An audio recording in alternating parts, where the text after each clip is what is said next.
Hi, this is my first video in quite a while. We had one of the wettest, windiest, wildest, coldest winters in over 30 years here in South Australia, and the water hasn't been conducive to going out.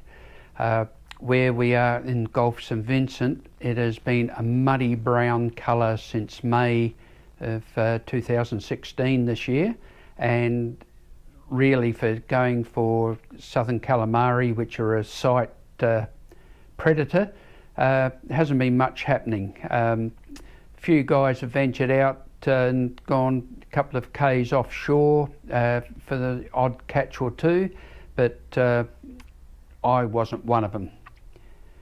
In May I injured my back, and it took several weeks for me to get it back into action and get a bit of strength in it. Had about a 2-week break and thought I'd get out in the kayak. I then had my second cataract operated on, and as a result of that I wasn't allowed to do any heavy lifting for another 4 weeks.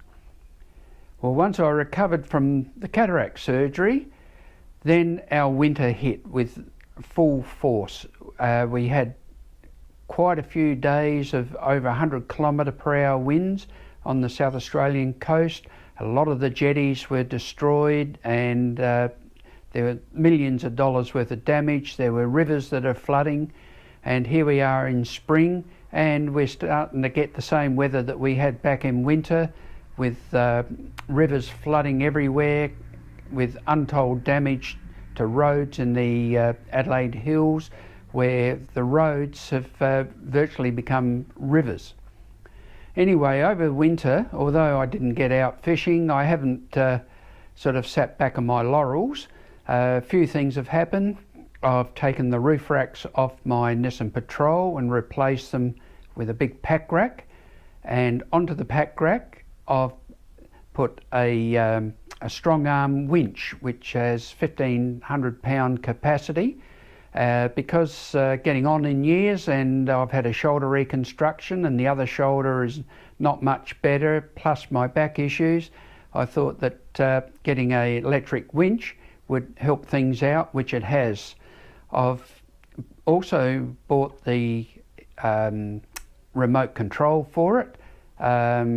It's not a wireless one, it plugs in, and I took off the lead that was on there and replaced it with a 20-foot extension cable, which I'd cut the plugs off at both ends, and it works beautifully. I can have the yak around about 5 to 10 feet behind the car, and by using the winch, I don't have to strain too much to get it up.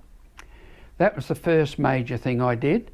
Second thing I did is to install some SupaNova fishing lights.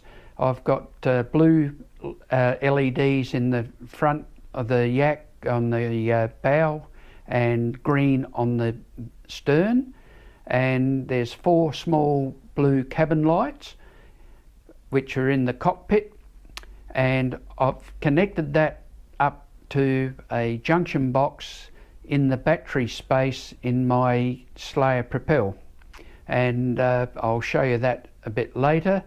I've found out that the cockpit lights are a little bit too bright, and I may have to put a dimmer on them so that they don't glare into my eyes, because I've found out that just in the backyard, sitting in the seat with the cabin lights on, as soon as you turn it off, it takes you a few moments to get your night vision back. But the lights are so bright that they actually light up my garage, which is around about 20 odd feet away from the kayak, so they are quite bright. The other thing I did is to get a Daiwa fishing tackle bag. Here in Adelaide they are $78, and that has 2 large tackle boxes that go inside and 2 smaller ones on the outside, and a big pocket on the back of it. So with the pocket I put my plastic lures. The smallest of the 2 small tackle boxes I put my TT competition jig heads. The next size up, I have my cranker crabs and soft plastic crabs and prawns, or shrimps if you like. And then in the two big boxes, one has the bigger soft plastics and the other one, not hard plastics, hard bodied lures, and also some hook, line and sinker stuff. So having the bag hanging off the back of my seat eliminates me having to have 5 large tackle boxes and trying to sort them out in the yak, and if I need to change tackle, to have to try and get them, you know, from wherever they are, because I've got them stored under the seat, in behind the seat, down behind the back of the stern of the yak. So this means that I've got everything just in the one spot on the back of the seat. What I did was to cut the shoulder strap off of the bag and cut it into 2 smaller pieces and sew them onto the back of the bag, and put 2 press studs, and they clip around the top of the frame of the seat in the yak. I might have to put some eyelets in the bottom of the bag just to hold it firmly at the bottom, because I'm finding that when I try and lift the Velcro flap at the top, the whole bag lifts up, so I need something just to stop it coming down. When I show you the video of the yak, you'll get an idea of what I mean. So the next thing I'm going to be doing is showing you a picture of the yak in the daylight, showing the junction box and how I've wired up the SupaNova lights, and then I'll do another one at night showing how bright the lights are. So this is my first video in quite a while, but it hopefully won't be my last. I'm retiring in October of this year, so it's around about just under a month away. So after that I'll have far more time to get out and start adding some more videos. So just stay tuned, and now I'll show you the yak. Right, here we are with the yak.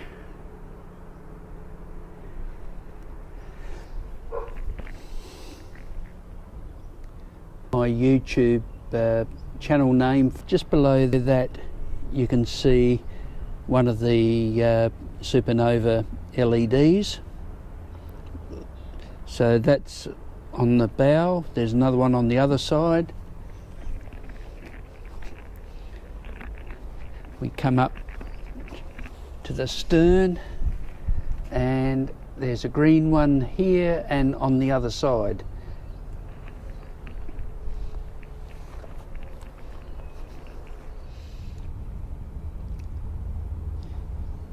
Here's where I've mounted the switches. This one here is for the cabin lights. This one over here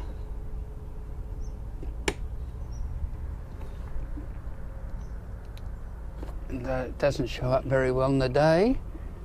That's for the external lights.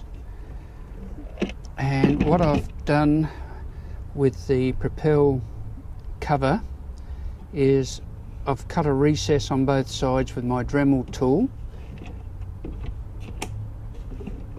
and then that just sits like that, and the switches are out of the way. That's the battery compartment. I've glued this foam box with liquid nails, and that isn't going to go anywhere, and this helps to pull the battery up. Down under here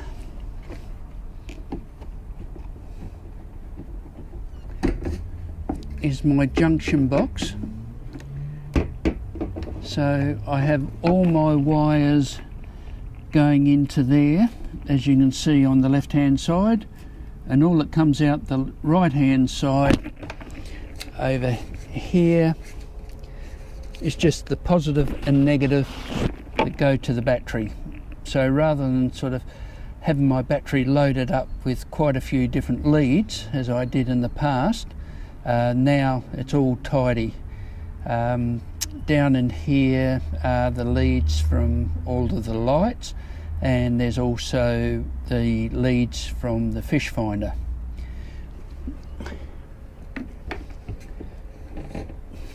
Now over here, that's the positive lead on the battery, and as you can see I've got a 10 amp fuse on there. But also down in here, that's the LEDs. They've got their own fuse before the junction box, and also the fish finder has one too. So I've got fuses before and after the junction box, so that if one set of fuses fails, the other ones won't, hopefully. I saw a picture on Facebook of a kayak that was incorrectly wired, and it was just a pile of molten plastic. I'll end up the same way. I've spent too much getting this yak to where it is now.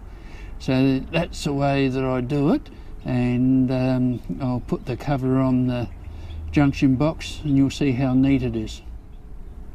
So there's the junction box with the cover on.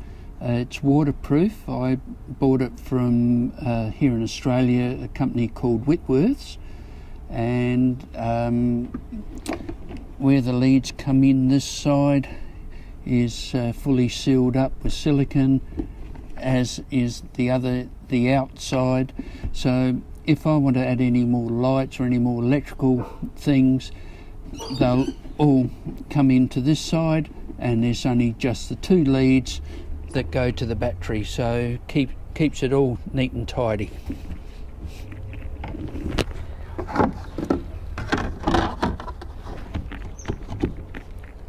And here's the fishing bag I was telling you about.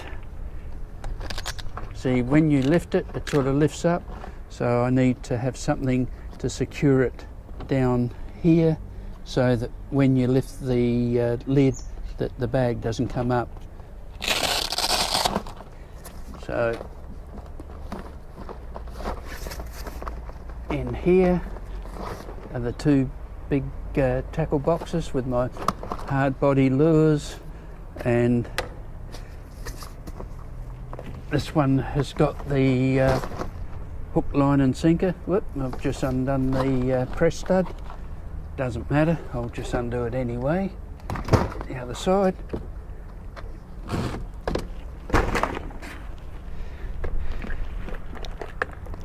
In there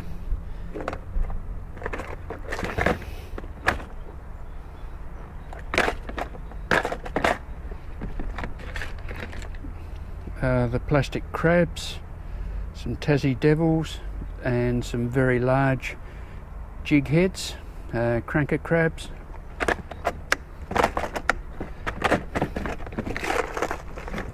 And then this pocket has my jig heads.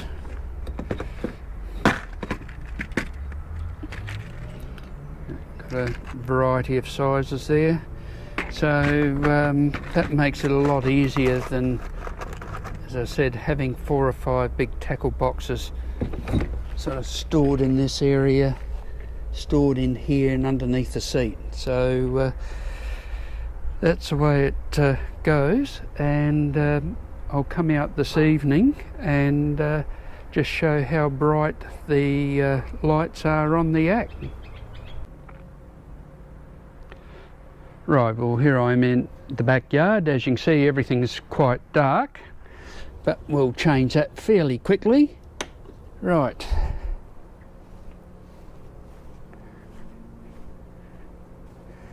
There's the lights on the front.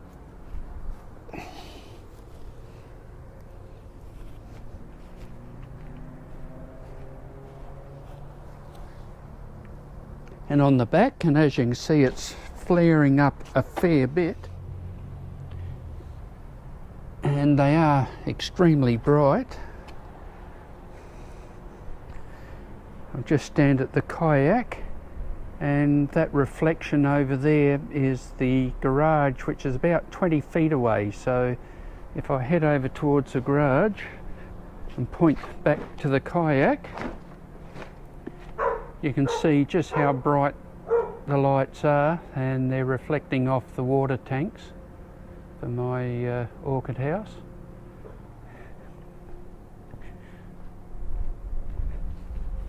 And the next thing to do is to flick the other switch on.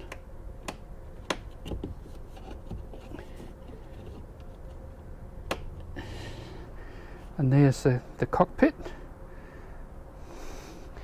And you can see how my rod leashes are fluorescing.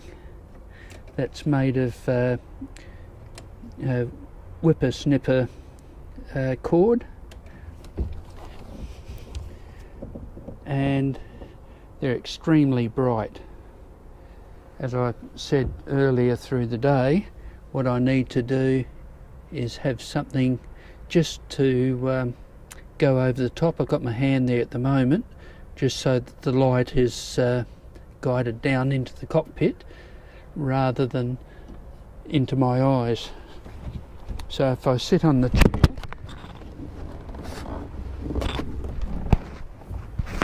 right, so I sit on the seat, and as you can see, they're very bright straight in front of you.